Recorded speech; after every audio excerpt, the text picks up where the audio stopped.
सिकंदर का जन्म मैसिडोनिया साम्राज्य में हुआ था। इसके पिता का नाम फिलिप्स द्वितीय था। इसकी माता का नाम ओलंपिया था। उस समय फिलिप्स द्वितीय मैसिडोनिया का राजा था। फिलिप्स द्वितीय की चौथी पत्नी थी ओलंपिया। ऐसा कहा जाता है कि जिस दिन सिकंदर का जन्म हुआ उस दिन उसका पिता और उसका एक सेनापति दोनों युद्ध करने गए हुए थे। सिकंदर का पिता भी उस युद्ध में जीत जाता है और सिकंदर के पिता का जो सेनापति था वो भी उस युद्ध में जीत जाता है। सिकंदर के पिता ने उसके जन्म के बाद मैसिडोनिया प्रांत के अलग अलग क्षेत्र से लोगों को बुलाया कि वो लोग आकर और उसके बेटे का भविष्य बताएं कि वो आगे चलकर कैसा राजा बनेगा। अब सिकंदर के जन्म को लेकर कई कहानियां हैं। जैसे किसी ने कहा कि ये कोई साधारण मानव नहीं है, किसी ने कहा कि ये आगे चलकर मैसिडोनिया का सबसे बड़ा राजा बनेगा, किसी ने ये कहा कि मैसिडोनिया का ये सबसे ताकतवर राजा होगा। ऐसे फलाना ढिमकाना कई बातें कही गई सिकंदर के बारे में। यहाँ तक कि उसकी माता कहती थी कि वो यूनानी देवता ज्यूस का बेटा है। अब जितनी भी कहानियाँ सिकंदर के जन्म को लेकर हैं, ये हो सकता है कि जब सिकंदर एक ताकतवर राजा बन गया, आगे जब वो अलग अलग जगहों पर कब्जा करता है, युद्ध में जीतना शुरू होता है, तो हो सकता है उस समय ये कहानियाँ गढ़ी गई हों उसके जन्म को लेकर। क्योंकि राजा के बारे में जो जितना बढ़िया लिखता था उसको उतना बढ़िया इनाम भी दिया जाता था। उस समय जो राजा हुआ करते थे वो अपने आप को हमेशा अपनी प्रजा से अलग बताया करते थे। वो हमेशा अपनी प्रजा को बताते थे कि उनके पास कुछ ऐसी शक्तियां हैं जिसकी वजह से वो राजा है। अब ये जितनी भी कहानियां हैं सिकंदर के जन्म को लेकर कि वो दुनिया का सबसे ताकतवर राजा बनेगा, वो मैसिडोनिया का सबसे ताकतवर राजा बनेगा, ये सब जो कहानियां हैं ये कहीं ना कहीं सिकंदर को एक साधारण मानव के रूप में नहीं दिखा रही है। ये कहीं ना कहीं सिकंदर को बता रही है कि वो जो प्रजा है मैसिडोनिया की उससे अलग है। ये ऐसा इसलिए किया जाता था क्योंकि राजा अपना जो साम्राज्य है उसको आसानी से चला सके, इसलिए राजा को हमेशा प्रजा से भिन्न दिखाया जाता था। अब जो प्रजा है उसको बताया जाता था कि राजा इतना शक्तिशाली है, इसलिए प्रजा राजा का विरोध नहीं करती थी। अब कहानी हमारी आगे चलती है। सिकंदर करीब 10 साल का था तो एक घोड़ा बेचने वाला उसके यहाँ घोड़ा बेचने के लिए आता है। उस घोड़े को कोई कंट्रोल नहीं कर पा रहा था। सिकंदर उस घोड़े को कंट्रोल कर लेता है। उसके पिता ने सिकंदर को वो घोड़ा खरीद कर दे दिया और ये कहा कि बाबू तुम अपने लिए एक नया साम्राज्य ढूंढो, क्योंकि मैसिडोनिया जो है वो तुम्हारे लिए छोटा पड़ जाएगा। और आगे चलकर कहीं ना कहीं ऐसा हुआ भी कि वो मैसिडोनिया से बाहर निकलकर पर्शियन एम्पायर को हराता है। अब जो राजा फिलिप्स द्वितीय है, जो सिकंदर का पिता है, उसको कहीं ना कहीं ये लगने लगा था कि जो भी बातें कही गई हैं कि सिकंदर आगे चलकर ताकतवर राजा बनेगा, हो सकता है ये सही हो जाए। तो इसलिए उसने एक अच्छा शिक्षक ढूंढने की कोशिश की और उस समय सिकंदर के लिए अरस्तु से बढ़िया शिक्षक कोई नहीं हो सकता था।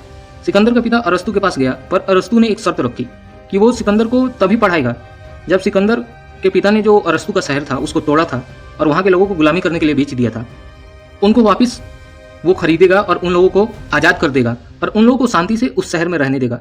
सिकंदर का पिता अरस्तु की इस शर्त को मान जाता है और उसके बाद से अरस्तु ने सिकंदर को पढ़ाना शुरू कर दिया। सिकंदर को अरस्तु ने विज्ञान पढ़ाया, राजनीति पढ़ाई, कूटनीति पढ़ाई और युद्ध करने की जो अलग अलग कलाएं थी ये सब सिखाया अरस्तु ने। और जब सिकंदर कोई 16 साल की उम्र का हो गया तो अरस्तु ने कहा कि बाबू तुम बहुत ज़्यादा पढ़ लिए हो, अब एक काम करो, तुम अपने पिता के पास जाओ और उनके साथ मैसिडोनिया साम्राज्य को संभालो। सिकंदर अरस्तु के पास से लौटने के बाद से मैसिडोनिया साम्राज्य को देखने लगता है, अपने पिता के साथ युद्ध में भाग लेना शुरू कर देता है। जब सिकंदर का पिता थ्रेसियंस लोगों से युद्ध कर रहा था उस समय जो सिकंदर है वो मैसिडोनिया की देखभाल कर रहा था। जब थ्रेसियंस लोगों को पता चली कि इस वक्त मैसिडोनिया की देखभाल फिलिप्स द्वितीय का बेटा कर रहा है और उसकी उम्र कम है, तो उनको ऐसा लगा कि 2-4 थप्पड़ मार के सिकंदर को भगा के और मैसिडोनिया में जीता जा सकता है। थ्रेसियंस लोगों ने एक सैन्य टुकड़ी भेजी मैसिडोनिया की तरफ, पर जो मैसिडोनियन साम्राज्य था उसकी सैन्य शक्ति ज़्यादा थी। सिकंदर ने थ्रेसियंस लोगों को हरा दिया और उसके बाद से उन लोगों को मारकर भगा दिया मैसिडोनिया के बाहर। थ्रेसियंस को भगाने के बाद से इलेरिया वाले भी ये जान रहे थे कि इस वक्त जो मैसिडोनिया संभाल रहा है वो सिकंदर है। इलेरिया वालों ने भी मैसिडोनिया पे हमला किया। उनको भी ऐसा लगा कि सिकंदर एक बच्चा है, उसको मार और भगाकर और मैसिडोनिया में कब्जा किया जा सकता है। पर कहानी फिर यहाँ उल्टी हो गई और सिकंदर ने इलेरिया वाले लोगों को मारकर भगा दिया और उनको ये कहा कि तुम दोबारा मैसिडोनिया के आसपास दिखाई मत देना। कहानी आगे चलती गई। उस वक्त जो फिलिप्स द्वितीय था, जो सिकंदर का पिता था, वो पर्शियन एम्पायर से युद्ध करने की ठान चुका था।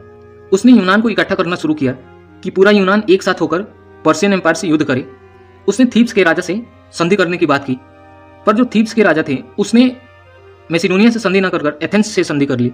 जब फिलिप्स द्वितीय चेरोनिया पहुंचा तो वहां एक तरफ फिलिप्स द्वितीय की सेना खड़ी थी और दूसरी तरफ एथेंस और थीब्स दोनों एक साथ खड़े थे। जब युद्ध शुरू हुआ दोनों के बीच तो थीब्स और एथेंस वालों ने ऐसा सुरक्षा घेरा बनाया था कि मैसिडोनिया की सेना उसको तोड़ नहीं पा रही थी। और ऐसा कहा जाता है कि एक समय ऐसा आ गया था कि फिलिप्स द्वितीय के जो ताकतवर मिलिट्री जनरल्स थे, जो सेनापति थे, वो भी उस सुरक्षा घेरे को नहीं तोड़ पा रहे थे और पीछे मुड़ने का और पीछे हटने का निर्णय ले रहे थे। इसी समय 17-18 साल का अलेक्जेंडर मैसिडोनिया की तरफ से युद्ध करते हुए थीब्स और एथेंस की जो सुरक्षा घेरा था उसको तोड़ दिया और उसके बाद से मैसिडोनिया जो साम्राज्य था वो थीब्स और एथेंस दोनों साम्राज्यों पर एक साथ विजय पा लेता है। ये बात करीब 38 ईसा पूर्व की है। उसके कुछ दिनों बाद जो फिलिप्स द्वितीय है, अलेक्जेंडर का पिता, उसने एक और शादी की। जब उसने एक और शादी की तो कहीं ना कहीं अलेक्जेंडर को लगने लगा था कि अब जो गद्दी मिलेगी वो हो सकता है अलेक्जेंडर को ना मिले बल्कि उसके किसी और भाई को मिल जाए। इसलिए अलेक्जेंडर वहां से भागकर इलेरिया चला जाता है। सिकंदर ने इससे पहले इलेरिया वाले लोगों से युद्ध किया था, पर क्योंकि जब अलेक्जेंडर अपने पिता के खिलाफ हो चुका था तो इलेरिया वाले जो राजा थे उन लोगों ने अलेक्जेंडर को रहने दिया। जितने भी फिलिप्स द्वितीय के जनरल्स थे उन लोगों ने जब फिलिप्स द्वितीय को समझाया और अलेक्जेंडर से बात की तो फिर फिलिप्स द्वितीय ने अपने बेटे अलेक्जेंडर को वापस मैसिडोनिया आने के लिए कहा। अलेक्जेंडर वापस अपने पिता के पास मैसिडोनिया आ जाता है और उसके बाद से मैसिडोनिया की जो सैन्य शक्ति है उसको बढ़ाने की कोशिश करता है और अपने पिता के साथ युद्धों में भाग लेना प्रारंभ कर देता है। फिर से 336 ईसा पूर्व में फिलिप्स द्वितीय की धोखे से हत्या कर दी गई। उसके जो अपने रक्षा करने वाले लोग थे उन्हीं में से एक ने फिलिप्स द्वितीय की हत्या कर दी। फिलिप्स द्वितीय की हत्या एक शादी के समारोह में हुई। तो उस समय जितने भी लोग थे जो सेनापति थे फिलिप्स द्वितीय के और मैसिडोनिया के जो प्रभावशाली लोग थे उन लोगों ने सबने मिलकर अलेक्जेंडर को मैसिडोनिया का राजा घोषित कर दिया। तो सिकंदर ने अपनी गद्दी पर मजबूत पकड़ बनाने के लिए जितने भी उस गद्दी के दावेदार थे उन सबको धीरे धीरे करके मारना शुरू कर दिया। उसने हर उस व्यक्ति को मारा जो सिकंदर के खिलाफ था, चाहे वो सिकंदर के भाई क्यों ना हो या फिर सेना के बड़े कमांडर क्यों ना हो। उसने एक एक करके सबको निपटा दिया। अब जो आगे की कहानी है कि सिकंदर कैसे यूनान में हो रहे विद्रोह का दमन करता है, कैसे उसने पर्शियन एम्पायर को हराया, ये सब कहानी हम आगे की वीडियो में देखेंगे।